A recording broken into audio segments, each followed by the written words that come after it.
Hello, hi, welcome to our new playlist. Our new playlist is a read along of The Wind in the Willows, written, of course, by Kenneth Grahame. Now, the edition that I'm going to be reading is the Wordsworth edition. And obviously, there are many different editions of The Wind in the Willows out there, so our page numbers might not correlate, but we'll try and get it somewhere so that you know where we've finished off. All right. Okay, here we go then. Chapter 1, The Riverbank. The mole had been working very hard all the morning, spring cleaning his little home, first with brooms, then with dusters, then on ladders and steps and chairs, with a brush and a pail of whitewash, till he had dust in his throat and eyes and splashes of whitewash all over his black fur, and an aching back and weary arms. Spring was moving in the air above, and in the earth below, and around him, penetrating even his dark and lowly little house, with its spirit of divine discontent and longing. It was small wonder, then, that he suddenly flung down his brush on the floor, said, "Bother!" and "Oh, blow!" and also, "Hang spring cleaning!" and bolted out of the house without even waiting to put on his coat. Something up above was calling him imperiously, and he made for the steep little tunnel which answered in his case to the gravelled carriage drive owned by animals whose residences are nearer to the sun and air. So he scraped and scratched and scrabbled and scrooged, and then he scrooged again and scrabbled and scratched and scraped, working busily with his little paws and muttering to himself, up we go, till at last, pop, his snout came out into the sunlight, and he found himself rolling in the warm grass of a great meadow. "This is fine," he said to himself. "This is better than whitewashing." The sunshine struck hot on his fur, soft breezes caressed his heated brow, and after the seclusion of the cellarage he had lived in so long, the carol of happy birds fell on his dulled hearing almost like a shout. Jumping off all his four legs at once in the joy of living and the delight of spring without its cleaning, he pursued his way across the meadow till he reached the hedge on the further side. "Hold up," said an elderly rabbit at the gap. "Sixpence for the privilege of passing by the private road." He was bowled over in an instant by the impatient and contemptuous mole, who trotted along the side of the hedge, chaffing the other rabbits as they peeped hurriedly from their holes to see what the row was about. onion sauce," he remarked jeeringly, and was gone before they could think of a thoroughly satisfactory reply. Then they all started grumbling at each other. "How stupid you are! Why didn't you tell him? Well, why didn't you say? You might have reminded him," and so on in the usual way. But, of course, it was then much too late, as is always the case. It all seemed too good to be true. Hither and thither through the meadows he rambled busily, along the hedgerows, across the copses, finding everywhere birds building, flowers budding, leaves thrusting, everything happy and progressive and occupied. And instead of having an uneasy conscience pricking him and whispering, "Whitewash," he somehow could only feel how jolly it was to be the only idle dog among all these busy citizens.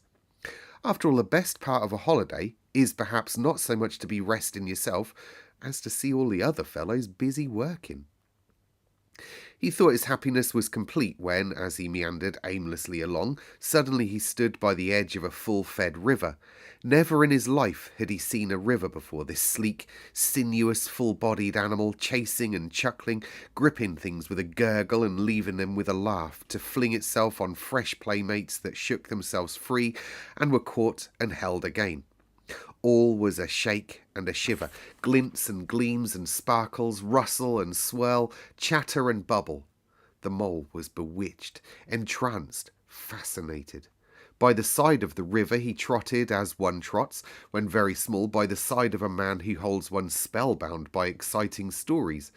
And, when tired at last, he sat on the bank, while the river still chattered on to him, a babbling procession of the best stories in the world, sent from the heart to the earth to be told at last to the insatiable sea.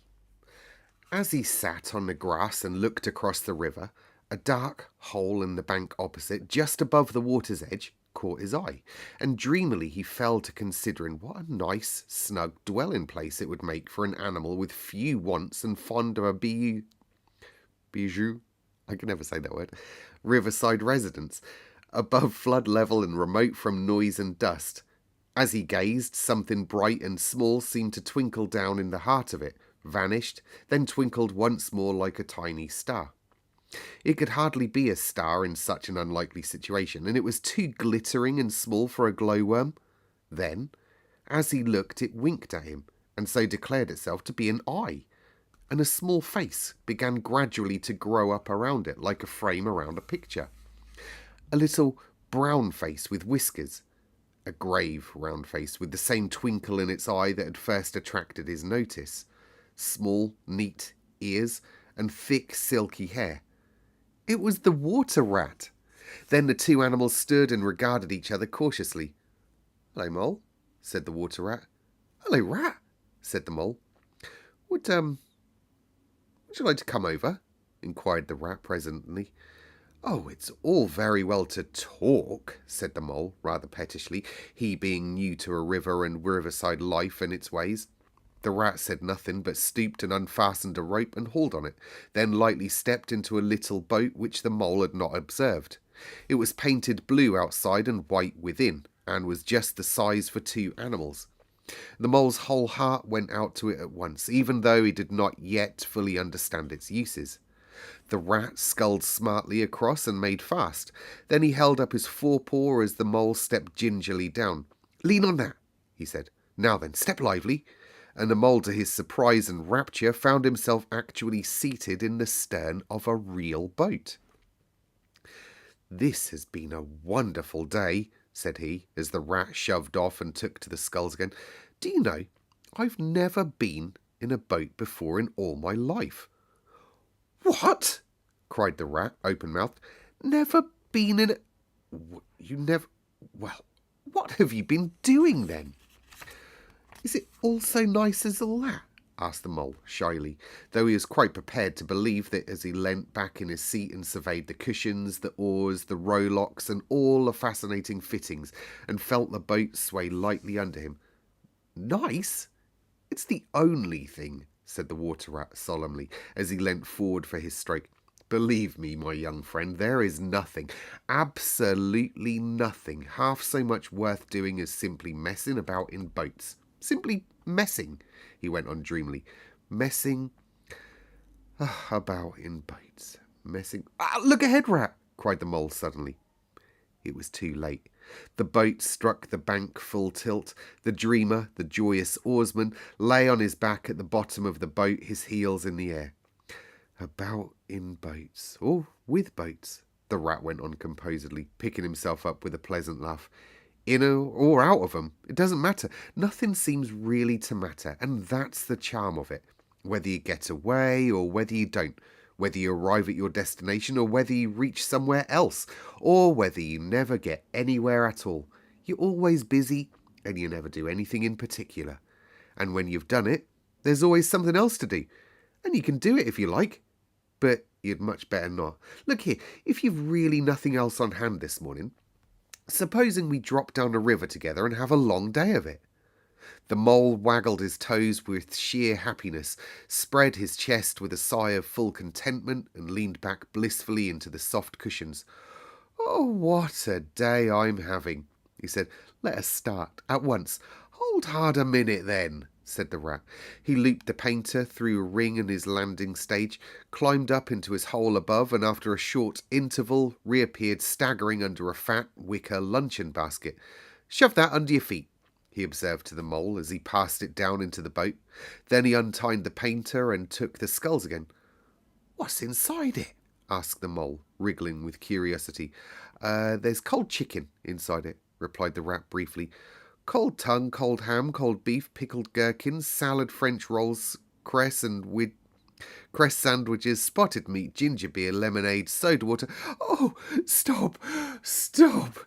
cried the Mole in ecstasies. "This is too much." Do you really think so?" inquired the rat seriously. It's only It's what I always take on these little excursions, and the other animals are always telling me that I'm a mean beast and cut it very fine. The mole never heard a word he was saying, absorbed in the new life he was entering upon, intoxicated with the sparkle, the ripple, the scents and the sounds and the sunlight.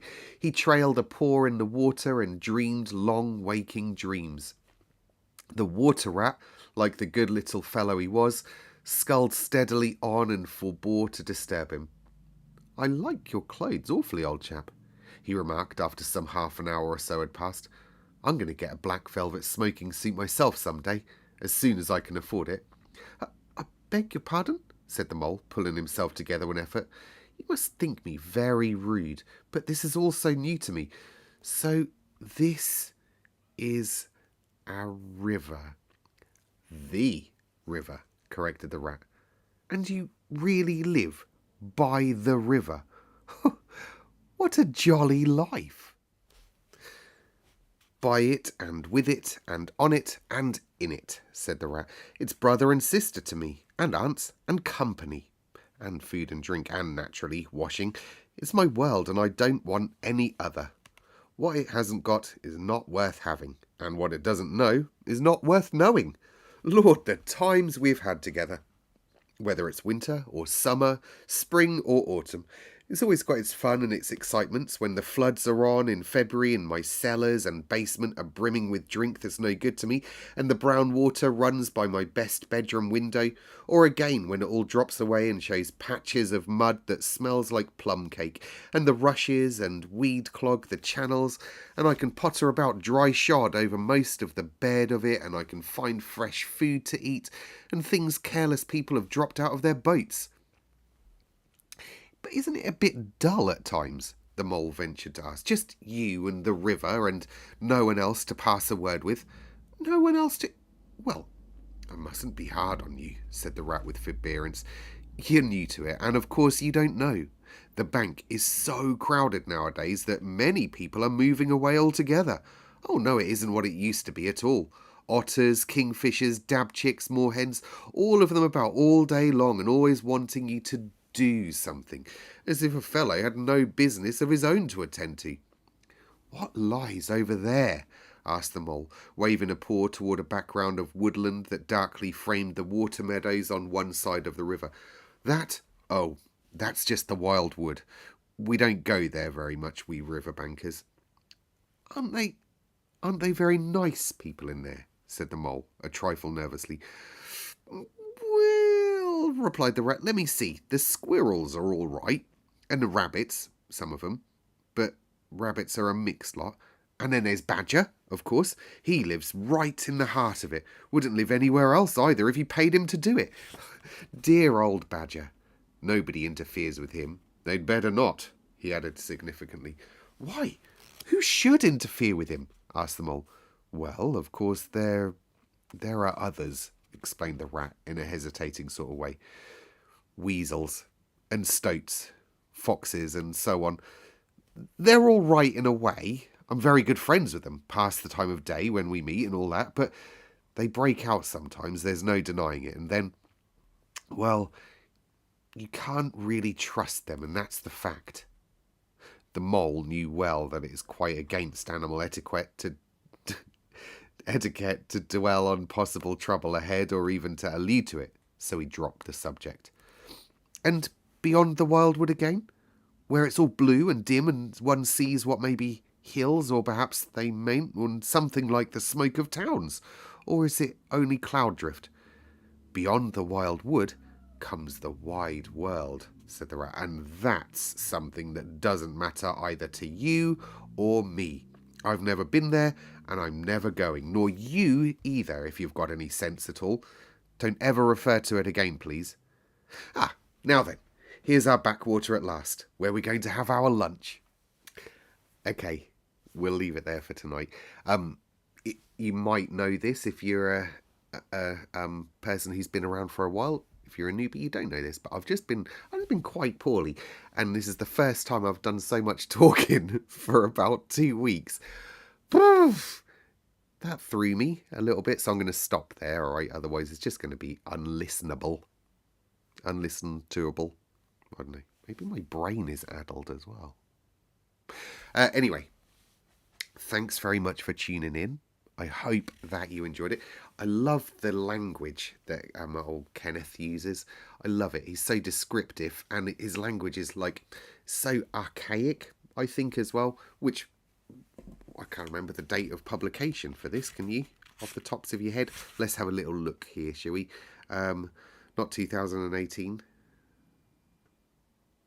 I don't know. I can't even see it in here. It just says 2018. Where's the original? I don't know. 1987? No. 1908. That's better. 1908 was when he wrote this one. So, yeah, the language, of course, is nowadays in 2024 archaic, but still has just as much impact. I think because it's archaic, it has more impact, and it tastes better. I know that's not the right word to use, but I hope you understand what I mean. Rather than just dry, modern, exciting language, that archaic stuff that he uses, I don't know, it just seems like to hit harder, doesn't it?